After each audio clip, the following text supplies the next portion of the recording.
My name is Ethan, and if you had asked me a year ago, I would have told you that I was the luckiest man alive. I had a wife I adored, a stable career, and a home that always felt warm when I walked through the front door. Her name was Claire. To me, she was everything: beautiful, intelligent, full of life. When I first met her, she lit up every room she walked into, and I swore I'd spend my entire life protecting that light. But as I sit here telling my story, I realize now that Claire wasn't protecting me. She was playing me. Our marriage wasn't perfect. No marriage is, but I truly believed we had built something unbreakable. I worked long hours in real estate, and Claire stayed home most days, managing the house. She often told me she felt lonely while I was out chasing deals, and I promised her that all my hard work was for us. I thought she understood. I thought she supported me. But looking back, the signs were there. She started spending more time on her phone, laughing at texts she never shared with me. She claimed she was reconnecting with old friends, but her screen was always tilted away. When I asked, she would brush it off with a kiss and say, "Ethan, you're being paranoid." At first, I believed her. I didn't want to be the jealous husband. I wanted to be the man who trusted his wife completely. But a gnawing feeling grew inside me, whispering that something wasn't right. One evening, after a long day of work, I came home earlier than usual. I remember the house being quiet, too quiet. Claire's purse was on the counter, her shoes by the door, but she wasn't in the living room. "Claire?" I called out. No answer. I climbed the stairs and gently pushed open our bedroom door. She was sitting on the bed, her phone pressed to her ear, speaking in a low voice I almost didn't recognize. "Yes, I miss you too," she whispered, smiling in a way she hadn't smiled at me in months. My heart dropped into my stomach.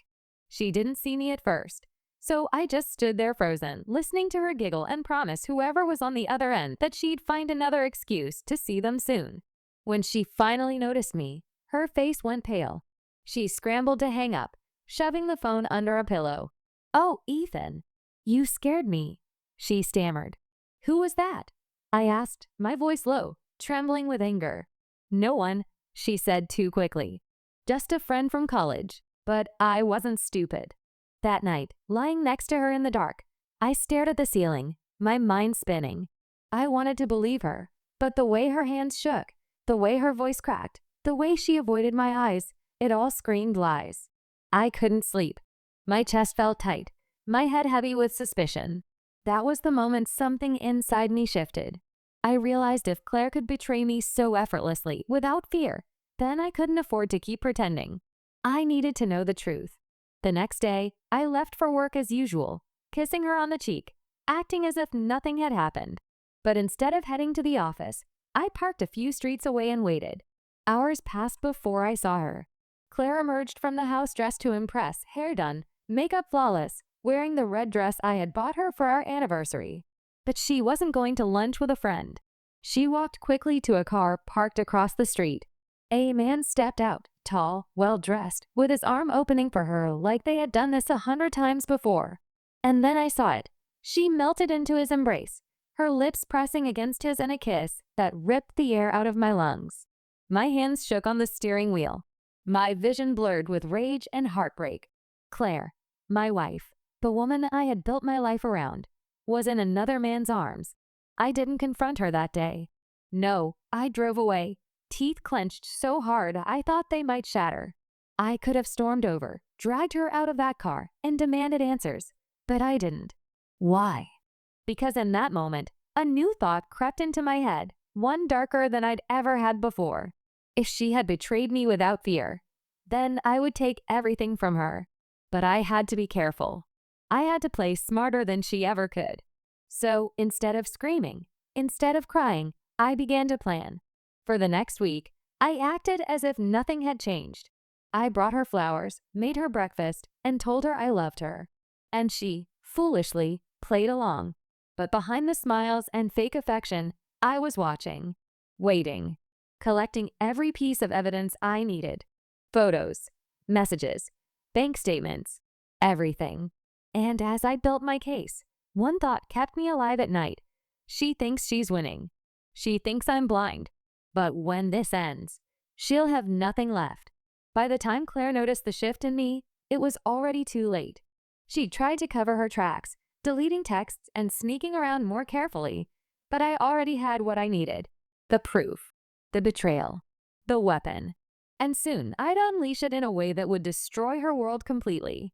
But first, I needed her to believe one final lie. That evening, as we sat down for dinner, I reached across the table, taking her hand gently in mine. "Claire," I said softly, "I've been thinking. Maybe we should go away for the weekend. Just the two of us. Somewhere quiet. To reconnect." Her eyes widened in surprise, then softened with relief. "Oh, Ethan, I'd love that," she said, squeezing my hand. And as she smiled at me across the table, believing I was still her devoted husband, I smiled back, because she had no idea what was coming. She thought she had me wrapped around her finger, but little did she know I was about to pull the rug out from under her entire life. The weekend getaway was Claire's idea of a dream come true. She thought I was finally giving her what she had been complaining about for months: my time, my attention, my love. But for me, it was something else entirely. It was a stage, a carefully crafted performance where every word, every gesture, every smile was meant to disarm her. We drove out of town to a secluded cabin I had rented under her name. The drive was quiet at first.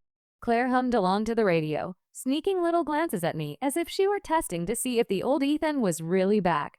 "Babe," she said softly after a while, "thank you for this. I really needed it." I smiled, squeezing her hand. Me too, but inside, my chest burned with bitterness. How dare she sit there, pretending to be grateful when she had been giving her heart and her body to another man? I kept my voice calm though. I needed her comfortable. The cabin was beautiful, sitting on the edge of a quiet lake, surrounded by tall pines. Claire's face lit up the second we walked inside. "Oh my God, Ethan. This is amazing," she gushed, twirling around the living room. I laughed, playing the part of the doting husband. "Only the best for you." She ran up, threw her arms around my neck, and kissed me. For a split second, I almost forgot everything. Almost. But then I remembered the image of her kissing that man in the car, and the moment shattered like glass. That evening, we cooked dinner together, steak and vegetables, a bottle of wine between us. Claire seemed lighter, happier than she had in months. "You know," she said, sipping her wine, "I really think we can put everything behind us. I want us to move forward, Ethan. No more fights. No more distance." I raised my glass to her. To moving forward. We clinked glasses, and she smiled at me with that same smile that once melted my heart. But I wasn't toasting to reconciliation. I was toasting to her downfall. The next morning, I left Claire at the cabin, telling her I wanted to pick up some fresh supplies from the nearby town. She kissed me goodbye, still glowing from our romantic night. But I wasn't going shopping. Instead, I parked in the town center and pulled out my phone.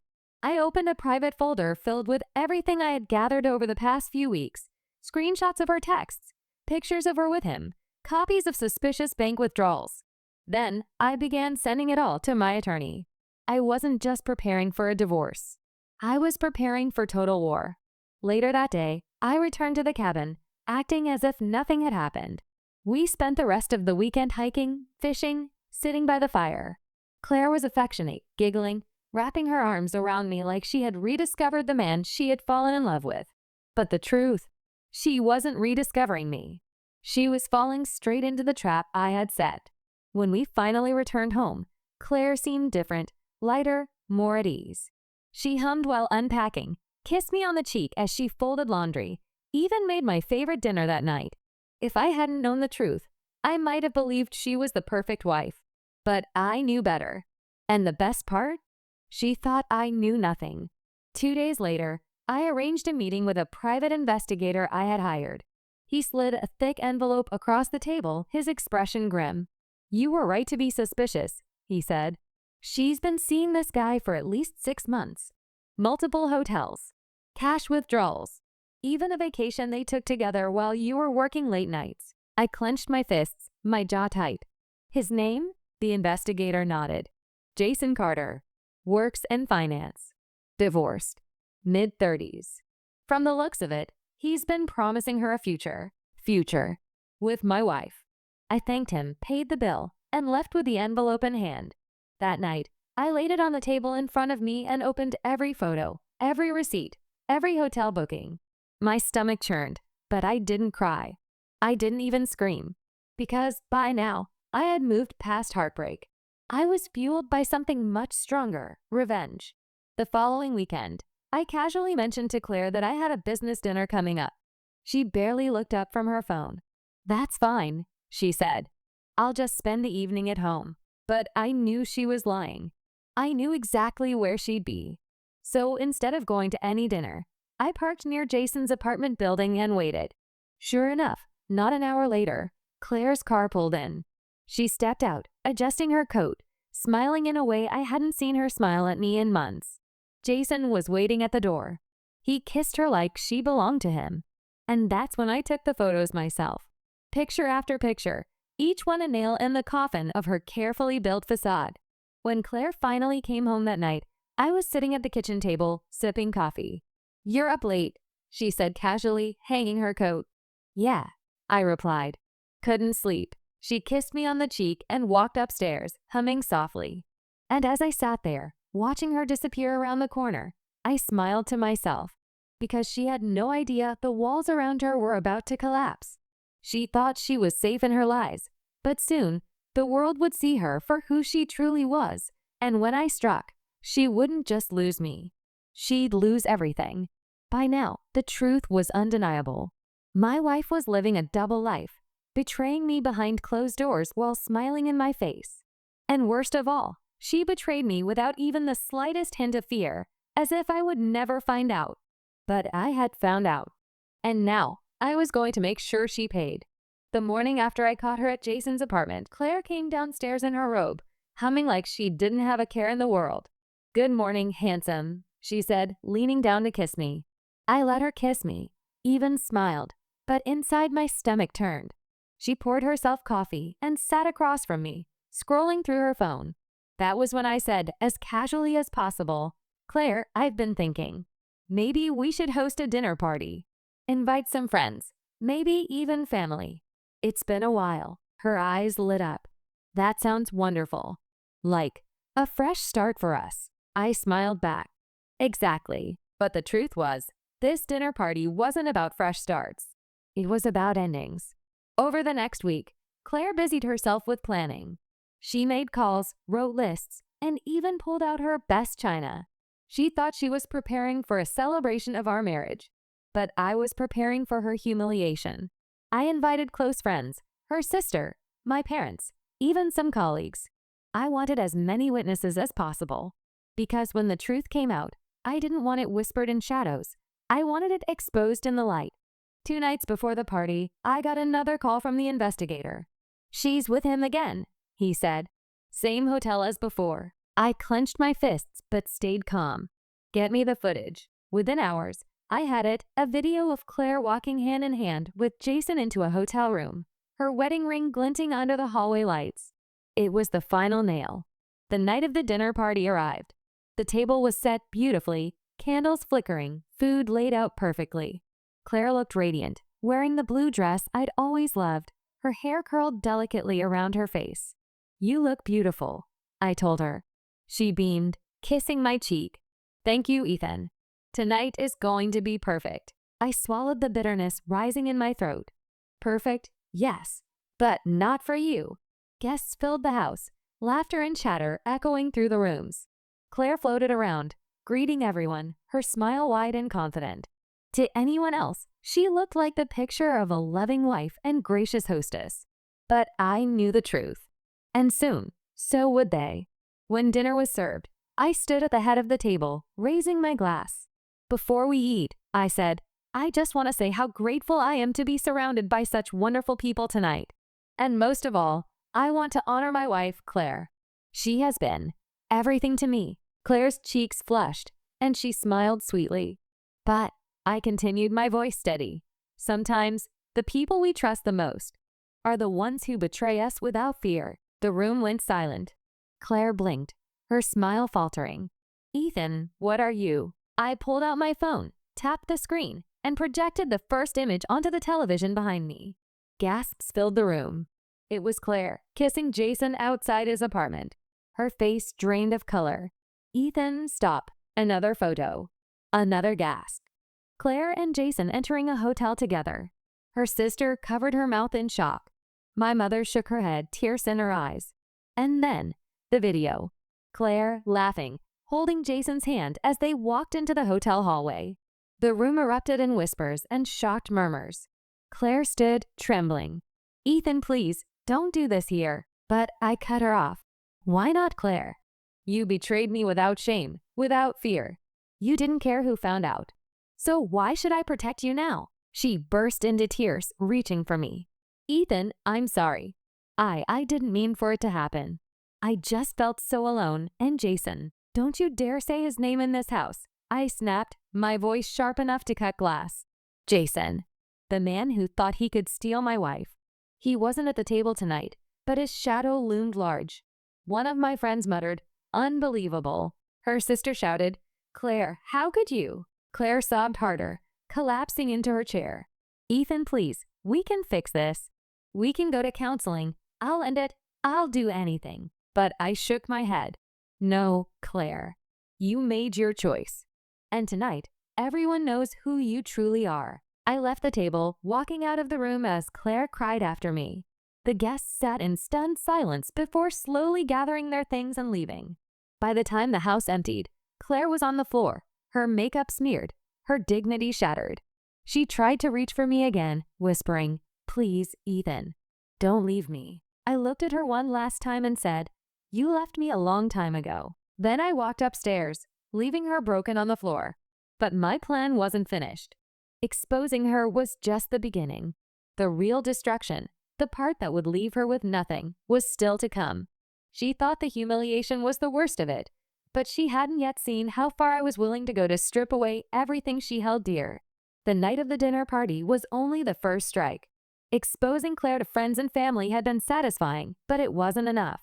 She betrayed me without fear, so my revenge had to be more than public shame. I wanted her to feel what it was like to lose everything. The next morning, Claire didn't come downstairs.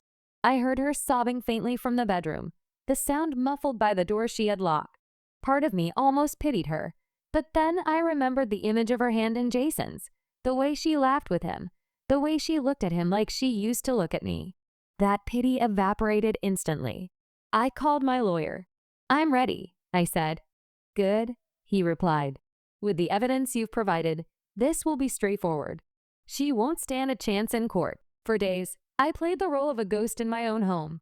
I came and went silently, avoiding Claire, while she drifted around the house like a shadow. One evening, she finally approached me, her eyes swollen from crying. Ethan, please. Can we talk? I looked at her, my face expressionless. Talk about what? About Jason? She winced. It's over with him. I swear, it's done. I made a mistake, but I love you. I love us. Don't throw it all away. I almost laughed. Don't throw it away? Claire, you already did. You lit a match and burned it down. I'm just walking away from the ashes. She grabbed my hand, desperate. We can fix this. I yanked my hand back. No, Claire. You don't get to destroy me and then beg for forgiveness when it's convenient. You betrayed me without a second thought. Now you'll learn what it feels like to be betrayed in return. Her eyes widened in horror. What are you saying? I didn't answer. I just walked out the door. The next step was financial. Claire had always lived comfortably off my income. She never worried about bills, never asked where the money came from. She just swiped the card and smiled. But that was about to change. I moved accounts. I froze credit cards. I rerouted my paycheck into a private account she couldn't touch. By the end of the week, she tried to buy groceries and called me in a panic. Ethan, my card isn't working. That's because it's canceled, I said flatly. Her voice cracked. What do you mean canceled? How am I supposed to? Figure it out, I cut in. You seemed pretty independent sneaking around with Jason. I'm sure you can manage now. The line went dead after her stunned silence. Next came the social fallout. Word from the dinner party spread quickly. Claire had always been the golden girl among our friends, a charming, smiling hostess. But now, invitations dried up. Her phone stopped ringing. Even her own sister wouldn't return her calls. I heard her crying late into the night, pacing the halls, begging people to believe her side of the story. But no one listened. She wasn't the victim anymore. She was the betrayer. One night, she finally confronted me, her face streaked with tears. "You've turned everyone against me," she accused. "No, Claire," I replied calmly. "You did that yourself." I just let the truth come out. She broke down, collapsing into a chair. "Ethan, please. I can't live like this. You've taken everything from me." I leaned down, my voice ice cold. "Not yet. You still have a roof over your head. You still have my name. But soon, you won't even have that." Her eyes widened, realizing what I meant. "You're divorcing me." "Not just divorcing you," I said. "I'm erasing you. From my life, from my finances, from my future. You'll walk away with nothing." The day I handed her the divorce papers was the day she truly broke. She stared at them, her hands trembling. "You can't do this," she whispered. "I can. And I will." She looked up at me, desperation flooding her face. "I'll fight you in court. I'll tell the judge everything.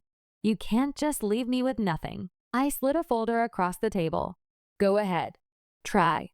But here's what will happen. Every photo, every video, every message between you and Jason, it will all come out. In court. In public records. You think you're humiliated now? Just wait."